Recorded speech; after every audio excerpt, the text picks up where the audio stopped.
Fala pessoal, beleza? Como eu gostei bastante da primeira reação que tiveram esses vídeos, nesse novo formato aí que eu lancei na semana passada, eu vou gravar mais 2 vídeos, né? Esse aqui mais um, e vou postar ao longo dessa semana. Nesse primeiro vídeo aqui, eu vou discutir algumas questões mais gerais, coisas que eu não tenho nem tanta acúmulo de pesquisa. Vou então dar uma pincelada, fazer algumas sugestões. E no próximo vídeo eu vou retomar aquelas questões que eu já vinha tratando nos vídeos anteriores e que geraram maior interesse, mais comentários nesses últimos vídeos. Eu vou começar com uma questão do Renan. Ele trouxe o seguinte: o que Marx pensava sobre a alegação da propriedade ser um roubo? Aí eu já dei uma primeira resposta ali e ele retrucou. Então o roubo seria o quê? A exploração do trabalho, a mais-valia? Eu acho que essa questão é muito boa porque ela expõe um ponto que a esquerda, boa parte da esquerda, não tem muita clareza. A gente ouve muito falar, a gente tem que construir o socialismo, vamos contribuir para a construção do socialismo. E quando a gente vai ver o que essas pessoas entendem pela construção do socialismo, é o Estado assumir algumas atividades, por exemplo, a educação, a saúde, ou criar mecanismos, de uma melhor distribuição da riqueza.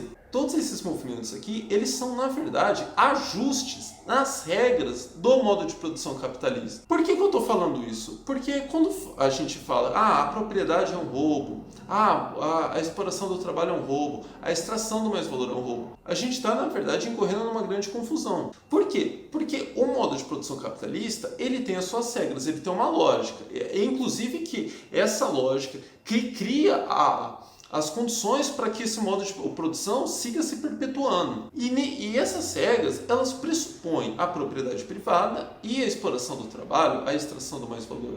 Então veja que, por exemplo, até quando a gente fala a propriedade é um roubo, uma alegação que não faz sentido.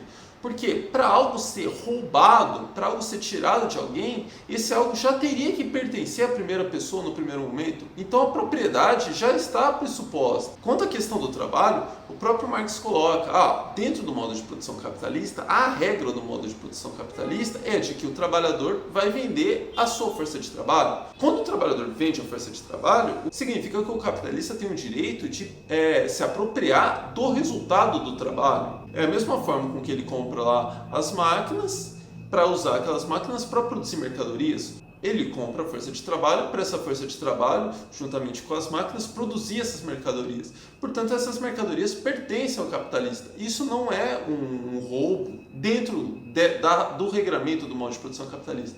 Portanto, quando a gente diz que temos que superar o modo de produção capitalista, a gente está criticando as regras do modo de produção capitalista. A gente está dizendo, portanto, que essas regras são irracionais, elas são injustas, mas não que a propriedade ou que a extração do trabalho, elas são injustas dentro das regras do modo de produção capitalista. Veja, o problema é a regra em si, não que a propriedade e a extração do valor entrem em choque com as regras do modo de produção capitalista. Veja que são duas coisas muito diferentes. Uma é você criticar a regra, outra é você dizer que aquelas coisas, elas ferem a regra. O que eu estou tentando mostrar aqui é que a propriedade e a exploração do trabalho não ferem as regras do modo de produção capitalista, mas a gente pode criticar o sentido, a racionalidade das regras do modo de produção capitalista diante do atual estágio de desenvolvimento das forças produtivas, os seus resultados sobre o desenvolvimento do gênero humano, enfim, eu vou voltar já nessas questões. Outra questão aí foi trazida pelo Horácio. Ele colocou o seguinte: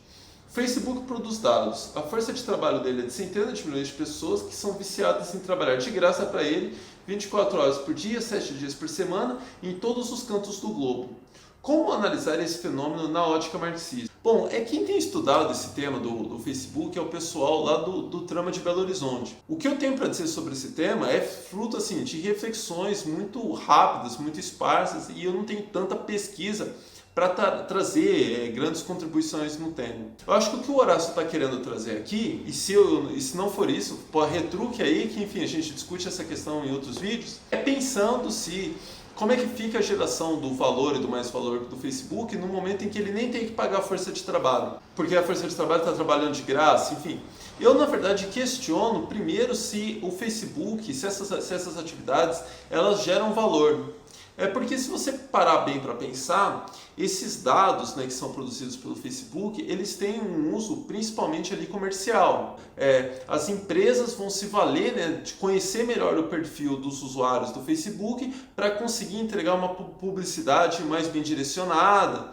Quando não, até para uso político, mas enfim, aí já sai até da esfera propriamente econômica. Com o uso econômico desses dados, normalmente eles têm um interesse ali de melhorar a qualidade da publicidade, a publicidade atingir um público mais específico, atingir um público que é mais interessante para ela. Ou seja, é um uso que até então seriam de atividades ali, daquilo que a gente pode chamar de capital comercial, que é um trabalho que se encarrega ali da última fase, né, do ciclo econômico, da fase de realização do mais-valor que foi gerado pela produção. Então eu acho que se a gente for ser bem rigoroso, o Facebook tem ali uma geração muito pequena de valor, de atividades ali que servem, né, para a produção de mercadorias. A maior parte desses dados eles são utilizados então para fins comerciais e, portanto, eles auxiliam na precipitação, né, de tornar essa fase da realização do mais-valor, a fase da venda das mercadorias, mais rápida, mais eficiente, mais volumosa. Mas veja, isso aqui é fruto de uma mera reflexão, né, e nem são reflexões assim tão extensivas. Se você tiver, enfim, retruque aí outras dúvidas, outras reflexões aí, ou outras pessoas também estão vendo o vídeo aí joguem mais lenha na fogueira aí para a gente avançar nessa discussão, porque eu acho essa questão muito relevante, vale muito a pena ser discutido. Bom, e uma terceira questão que eu vou trazer aqui, essa daqui não é resultado nem de uma discussão que eu tive no YouTube, nem no Facebook, portanto eu nem vou trazer print aqui, mas é sobre a diferença entre o conteúdo, né, que eu estou discutindo aqui no canal em relação ao conteúdo que vem sendo discutido por outros canais marxistas no YouTube, ou mesmo por marxistas dentro da academia. O professor Alcimir Passo Cunha, que é até o meu orientador aqui de mestrado, foi ele que, eu acho que captou, pelo menos ele que me alertou para esse fenômeno. Quando a gente olha para uma divisão dentro da própria academia, isso aqui é muito curioso. Quando você olha lá para os cursos de serviço social, sociologia, são cursos em que tem maior quantidade, né, de marxistas por metro quadrado, são cursos que têm, em função da própria natureza da atividade, da assistência social, eles lidam diretamente com aquela população, com aquela fração da população que no linguajar liberal são chamados, né, de marginalizados. Então, ou em termos mais concretos, a gente pode dizer, são cursos, né, que lidam diretamente com a pobreza, com a face mais bárbara do modo de produção capitalista. De outro lado, a gente tem os cursos como a engenharia, que vai lidar, né, com as maravilhas do modo de produção capitalista, com as soluções tecnológicas, com o desenvolvimento das forças produtivas, ou a administração, a economia, que vão olhar ali para o que estão fazendo os empresários, para a dinâmica das empresas, para a dinâmica do capital, para a produção de riqueza. E aí veja que isso gera uma fratura. Então, de um lado, você tem cursos que olham, né, para a parte próspera do capitalismo, e curiosamente são os cursos em que tem menor circulação de marxistas, e de outro lado você tem aqueles cursos que estão olhando para a pobreza e que são ali onde que tem maior, né, circulação de marxistas. Isso gera uma série de consequências que eu nem vou conseguir tratar aqui, mas basicamente quando a gente até olha para o conteúdo, né, que são explorado, né, pelos canais marxistas, como que eles, em geral, eles vêm desses cursos, serviço social, da sociologia, eles tendem a priorizar, analisar mais essas questões da população marginalizada dentro do linguajar liberal. A diferença aqui é que eu estou trazendo uma análise marxista de temas que não são normalmente explorados pelos marxistas. Então eu estou tratando diretamente dos empresários, né, dos gestores do capital, das empresas, da dinâmica econômica, dessa questão do desenvolvimento das forças produtivas, das suas possibilidades para a construção do novo modo de produção. Então, essa diferença aqui é bem marcante até no conteúdo. Mas o ponto decisivo é que para a gente entender o que é o modo de produção capitalista, é que a gente tem que olhar para esse todo, né? O modo de produção capitalista, ele é, ao mesmo tempo e decorrência do seu próprio funcionamento, a geração da riqueza e do desenvolvimento tecnológico, juntamente com a ampliação da pobreza.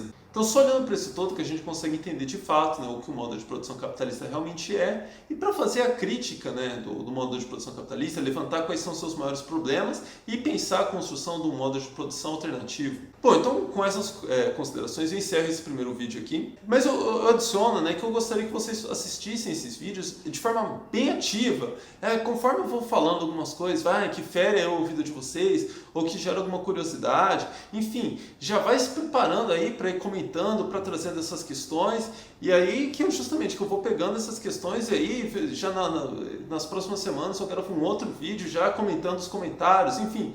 O objetivo é gerar essa dinâmica bilateral, né, de ações, reações, respostas, enfim. Acho que assim o debate vai avançando. Então é isso. Nos próximos dias aí eu já vou subir aqui no canal o próximo vídeo. Até lá!